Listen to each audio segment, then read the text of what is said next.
Welcome back to Vismayam news 24. இன்றைய நாளுக்கான குவைத்தின் செய்திகளை பார்க்கலாம்.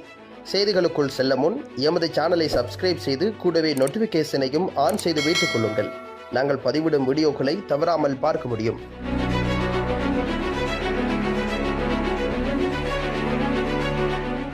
குவைத் உள்துறை அமைச்சகம் உங்களுக்கு பணத்திற்காக குறுஞ்செய்து அனுப்பாது. நிதி தகவல்களை கோரியதன் பெயரில் பரப்பப்பட்ட மோசடி செய்திகள் மற்றும் போலி ஆவணங்களுடன் எந்த தொடர்பும் இல்லை என்று உள்துறை அமைச்சகம் மறுத்துள்ளதாக அல் சொயாசா நாளிதழ் செய்தி வெளியிட்டிருக்கின்றது. அதிகாரப்பூர்வமற்ற வழிகள் மூலம் தனிநபர்களிடமிருந்து எந்த வங்கி விவரங்களையும் கோருவதில்லை என்பதை அமைச்சகம் ஒரு செய்திக்குறிப்பில் உறுதிப்படுத்தியிருக்கின்றது. இதுபோன்ற செய்திகளை புறக்கணிக்கவும் அதிகாரப்பூர்வமாக அங்கீகரிக்கப்பட்ட வழிகள் மூலம் அவற்றை புகாரளிக்கவும் பொதுமக்களை அது வலியுறுத்தியிருக்கின்றது. வீட்டு பணியாளர்களுக்கான குவைத் வெளியேறும் அனுமதி கோரிக்கைகளில் உண்மையில்லை. வீட்டு பணியாளர்கள் பயணம் செய்வதற்கு முன்பு சஹேல் விண்ணப்பத்தின் மூலம் வெளியேறும் அனுமதியை பெற வேண்டும் என்று சமூக ஊடகங்களில் பரவி வரும் சமீபத்திய செய்திகளை மனித வளத்திற்கான பொது ஆணையம் அதிகாரப்பூர்வமாக மறுத்திருக்கின்றது. வெளியிடப்பட்ட ஒரு செய்திக்குறிப்பில் அத்தகைய தேவை எதுவும் இல்லை என்றும் ஸ்பான்சர்கள் சஹேல் செயலி மூலம் வெளியேறும் அனுமதிகளை வழங்குவதற்கான கட்டாய நடைமுறைகள் குறித்த கூற்றுக்கள் முற்றிலும் தவறானவை என்றும் ஆணையம் தெளிவுபடுத்தியிருக்கின்றது. ஸ்பான்சர்கள் செயலியின் பொது மனிதவள அதிகாரம் பகுதியை பயன்படுத்த வேண்டும். வெளியேறும் அனுமதி வழங்குதல் என்பதை தேர்ந்தெடுத்து புறப்படுவதற்கு ஒரு நாள் முன்பு தொடங்கி 1 அல்லது 2 நாட்களுக்கு பிறகு நீடிக்கப்படும் பயண நேரத்தை குறிப்பிட வேண்டும் என்ற தவறான தகவலுக்கு பதிலளிக்கும் விதமாக இந்த விளக்கம் வந்துள்ளதாக தெரிவிக்கப்படுகின்றது. அனுமதியை செயல்படுத்த சான்றிதழ்களை பதிவேற்ற வேண்டும் என்றும் தவறான அறிவுறுத்தல்கள் கூறப்பட்டிருக்கின்றன. வீட்டு பணியாளர்களுக்கான வெளியேறும் அனுமதிகள் தொடர்பாக எந்த அதிகாரப்பூர்வ நடைமுறையும் தொடங்கப்படவில்லை அல்லது அறிவிக்கப்படவில்லை என்பதை மனிதவள ஆணையம் வலியுறுத்தியிருக்கின்றது. அதிகாரப்பூர்வ அரசாங்க வழிகள் மூலம் வெளியிடப்படும் தகவல்களை நம்பியிருக்கவும் சரிபார்க்கப்படாத வதந்திகளை பரப்புவதை தவிர்க்கவும் பொதுமக்களை ஆணையம் வலியுறுத்தியிருக்கின்றது. குவைத்தில் பல அதிகாரப்பூர்வ சேவைகளுக்கான மைய தளமாக சஹேல் செயலி காணப்படுகின்றது. ஆனால் வீட்டு பணியாளர்களுக்கான வெளியேறும் நடைமுறைகள் அதன் சலுகைகளில் சேர்க்கப்படவில்லை என்பதை மனிதவள ஆணையம் வலியுறுத்தியிருக்கின்றது. வைரலான வீடியோ குற்றச்சாட்டுகளுக்கு மத்தியில் பல் மருத்துவர் கிடைப்பது குறித்து சுகாதார அமைச்சகம் தெளிவுபடுத்துகிறது.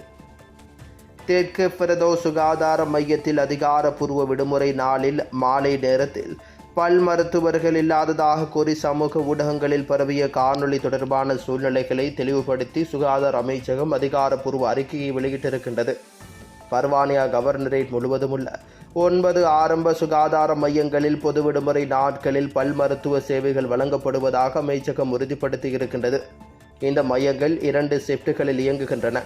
காலை 7 மணி முதல் பிற்பகல் 2 மணி வரை ஒரு ஷிப்ட் மற்றும் மாலை 2 மணி முதல் இரவு 9 மணி வரை ஒரு ஷிப்ட் என 2 ஷிப்டுகள் இயங்குகிறது. தெற்கு பிரதோ சுகாதார மையம் நியமிக்கப்பட்ட வசதிகளில் சேர்க்கப்பட்டிருக்கின்றது. கூடுதலாக பர்வானியா சிறப்பு பல் மையத்தில் அவசர பல் சேவைகள் வாரம் முழுவதும் காலை 6 மணி வரை கிடைக்கும் எனவும் பெரியவர்கள் மற்றும் குழந்தைகள் இருவருக்கும் சேவை செய்யும் எனவும் தெரிவிக்கப்பட்டிருக்கின்றது.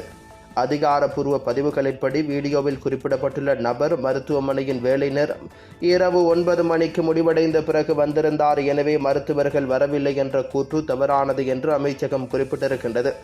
காட்சிகளில் காணப்படும் செவிலியர் மருத்துவமனை மூடல் நடைமுறைகள் மற்றும் தொற்று கட்டுப்பாட்டு நெறிமுறைகளின்படி அங்கு இருந்தார் எனவும் தெரிவிக்கப்படுகின்றது.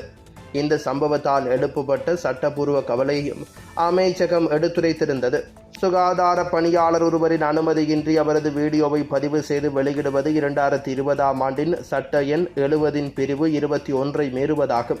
இது சுகாதார நிறுவனங்களுக்குள் அங்கீகரிக்கப்படாத படப்பிடிப்பை தடை செய்கிறது. இதுபோன்ற நடவடிக்கைகள் ஏற்றுக்கொள்ள முடியாதவை என்றும் சட்ட நடவடிக்கை எடுக்க உரிமை உண்டு என்றும் அமைச்சகம் வலியுறுத்தியிருக்கின்றது. குவைத்தில் இன்றைய தினம் தங்கத்தின் பெறுமதிகளை பார்க்கலாம். 24 காரட் ஒரு கிராம் ஒன்றின் தங்கத்தின் பெறுமதி 33.78 குவைத் தீனார்கள் ஆகும். 22 காரட் ஒரு கிராம் ஒன்றின் தங்கத்தின் பெறுமதி 31.01 குவைத் தீனார்கள் ஆகும்.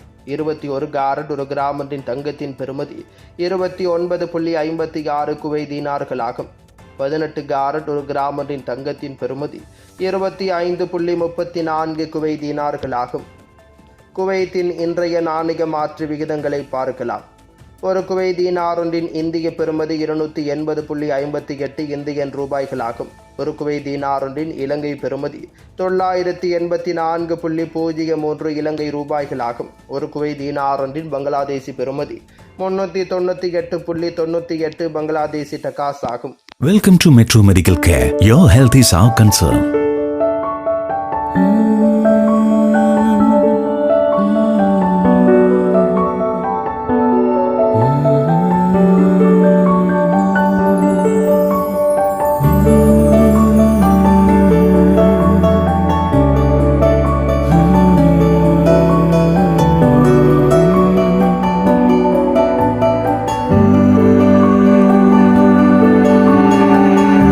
It's our policy at Metro Medical Care to provide you with the best care, concern and cure with the advanced facilities whether you can afford it or not.